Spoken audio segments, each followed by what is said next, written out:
What's up, YouTube? Brian here, coming at you with another video about fitness and health and dieting. So I'm getting ready to go to the gym, but first I want to introduce this video as the first video in a new web series called From Lean to Mean. So this is From Lean to Mean, episode 1. What this web series is going to be about, it's going to be about how I go from where I'm at now, already kind of normal amount of leanness, to shredded. And I think that for people like me, it's generally pretty easy to lose weight and attain this level of thinness, but it's pretty difficult from here to get to that below 10%, the single digit body fat. I'm going to be going from where I am right now into photo shoot ready physique. And so that's what this web series is going to be about.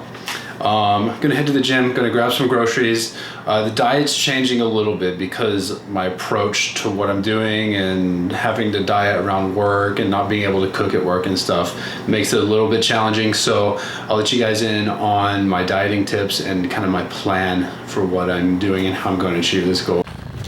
Okay, what is up? I'm back. I went to the gym. I went to the gym. Did some chest and back, and then I went to the grocery store. I've already eaten. I've already gotten some work done. It's about 7 o'clock right now, and let me show you what I'm thinking with my grocery list, with my food stuff. So on top of what I normally get, which usually or always includes a lean beef, fish, eggs, some turkey, and chicken. I've got like 4 pounds of frozen chicken in the refrigerator. I decided to purchase snack stuff. Now for me, because I have work and the way my schedule is set up, I can really only afford to cook 2 meals out of the day. I always have 1 protein shake, but I really only have time to cook 2 meals. I'm not a professional bodybuilder or fitness model or anything, so I can't just cook food all day long. And so I've decided to, instead of just buying food that has to be cooked, to have several snacks during the day that are high in nutrition, high in protein, without all of the stuff that you would usually associate with snack food. Like, I don't know, like sugar and like bad fats and things like that. So let me show you what I got. One, we've got some pretzels. Most expensive thing is probably this beef jerky, but this beef jerky will last the week at least. It was about 10 bucks for the bag. So there's 10 servings per container. Each serving has 0 fat, 6 carbohydrates from sugar, and 11 grams of protein. It's not too bad. It's a good amount of protein. And then I've got some fig bars, which were surprisingly low on sugar and 0 fat, not a lot of protein. This is more just like when I have like a sweet tooth. Instead of going for like cookies or candy or something, I feel like that's the lesser of the evils. And then of course we have sunflower seeds. You might be asking, why not peanuts or cashews or whatever? I'm allergic to tree nuts, but I do okay with sunflower seeds. If I eat tree nuts, I'll stop breathing and die, so that's not cool. Let's not do that. I also got lentils, some orange lentils, which I plan on making kind of like a homemade protein bar out of them. I've seen some recipes online. It sounds gross, so we're gonna experiment. They're really cheap. This was over a pound and a quarter for 92 cents of orange lentils. So if you're on a budget and you're trying to have a good source of protein and something other than animal meats, or if you happen to be vegan, lentils. I'm gonna start assembling these into like little pre-made snack packs, and I'm going to enter the nutritional value into my protein tracker. So I got everything the right proportions that I wanted, and I got it all divvied out into these little bags over here. And let me show you what I'm talking about on my phone. So I don't know if you can read that, but the macros are 515 calories, which was actually pretty close to what I wanted it to be. 19 protein, 69 carbs, and 18 fat. And I know it seems like a lot of carbs and fat and not a lot of protein, but at the end of the day, I always find myself like right at 20 grams below where I should be. So this is going to put me right on target. And the meals that I'm eating, they are low carb and they are really low fat because I'm getting like 97% lean ground beef, or 96. Chicken breasts and tilapia fillets. So there's just like no fat in my diet. And the fat that's in the snack pack, I guess I'm calling it a snack pack. The fat that's in the snack pack, man, that's a tongue twister. The fat that's in this little snack pack is all from sunflower seeds, and it's mostly good fat. And I can feel like my brain's like, I need some fat. Because that's a lot of what your brain runs off of. If you have bad headaches and you're dieting, try eating some seeds or nuts or beans, or not beans, but something with some natural fats in it. Polyunsaturated and monounsaturated fats are good for you. So I'm gonna eat my first little snack pack because I'm hungry. This is day 2.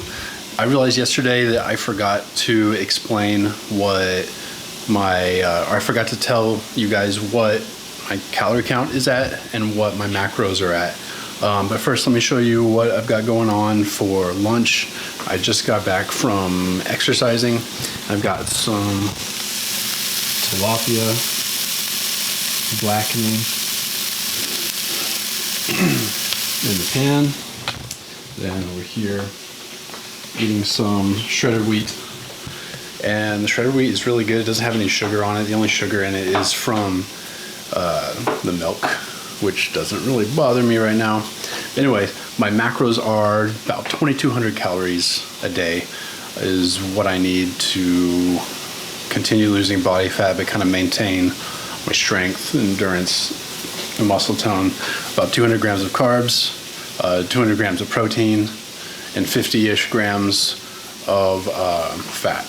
Now, this is subject to change during the week. Usually at the beginning of the week, I have a little bit higher carbs and lower fat. And that's because I like to carb up for my heavy lifting days, and then the backside of the week, when I'm not lifting as heavy, I'll up the fat a little bit and take the carbs down a little bit. So I just kind of teeter-totters back and forth. It's not exactly the same every day. And if you're trying to be exactly on point, it's just a nightmare. So don't try to do that. Just consistency is key. But don't sacrifice the rest of your day to count calories. I just finished my lunch and I'm stepping outside to get some sun to warm up before I finish my day. But I want to talk to you guys about these 3 principles that I think a lot of people kind of put to the back burner or haven't even thought of. You know, when you think about fitness and fitness principles, you think of things like discipline and consistency, and these things are very important. But if you've got those down, if you've got the discipline, if you've got the consistency, this is for the people who are going to the gym regularly, but still are not seeing the results that they want. So these are the 3 principles that you want to stick with after discipline, after consistency are already in place. The first one is control your workout. Don't let it control you. What that means is don't just go through the movements. Don't just do 3 sets of 12 for a certain exercise and then move on. Because if you do the same thing every single day, you're not improving. You're just going through the motions. You're just doing what you've already done. You're not changing something. Your body's not going to respond to a stimulus that it's already adapted to. So create that stimulus that it needs to adapt to. Create that way for your body to change and create that path. Second principle, don't work, play. And this is specifically in the gym. If you're going to the gym every single day and it's just work for you, it sucks and you're just trying to get through it, how do you think the progress is going to go if you're just trying to get through your workout? Find a way to exercise that you enjoy. It doesn't have to be weight training. It doesn't have to be triathlon training. It doesn't have to be jump rope. It doesn't have to be boxing. It could be anything. Find a sport that you like. Find a type of training you like, whether it's, CrossFit or bodybuilding, whatever. And then apply that. Do this because once your workouts start becoming fun, you start finding new ways to challenge yourself, finding new ways to grow. Third principle is immersion or immersion therapy. One thing I see a lot of people do is at the last the last set of one of the workouts, let's say bench press or squat, they'll try and go heavy and touch a weight that they're not really used to, and maybe they'll get a few reps and they'll be proud of that, but they won't return to that weight again for a month or for a while. The way to create change is to force your body to adapt to new stimulus, and the way to do that is to immerse yourself in, let's just take weight training for example, because that's what I'm used to. Immerse yourself in a weight that is difficult for you, that is consistently difficult. For example, 225 pounds on bench press is very difficult for me right now. So what I can do is immerse myself in that weight, do 5, 10, 15 sets, even if it's just 1 or 2 reps with that weight. Do it over and over and over again, and your body's gonna learn how to adapt to that weight. It's gonna become stronger. But you have to immerse yourself in that kind of stimulus, in that kind of difficult environment. Because like I said earlier, if you're just going through the motions, if you're just immersing yourself in something that your body has already adapted to, you're not gonna progress the way that you want to. So those are the 3 principles. First one, control your workout. Don't let your workout control you. The second one, don't work, play. Find a way to work out that's fun for you. And the third one is immersion. Immerse yourself in a stimulus that's difficult for your body to adapt to, and immerse yourself in it until it has adapted. Don't just touch it and then back off. Stay in that pocket, stay in that hot spot. Do what's difficult for your body, but do it in a way that's fun. Don't go through the motions. That's the key point I'm trying to get across. I hope these are helpful for you guys. Let me know what you think. Leave comments below. If you like the video, click like and subscribe. It really helps me grow my channel, and I very much appreciate it. Thank you guys. Have a good day.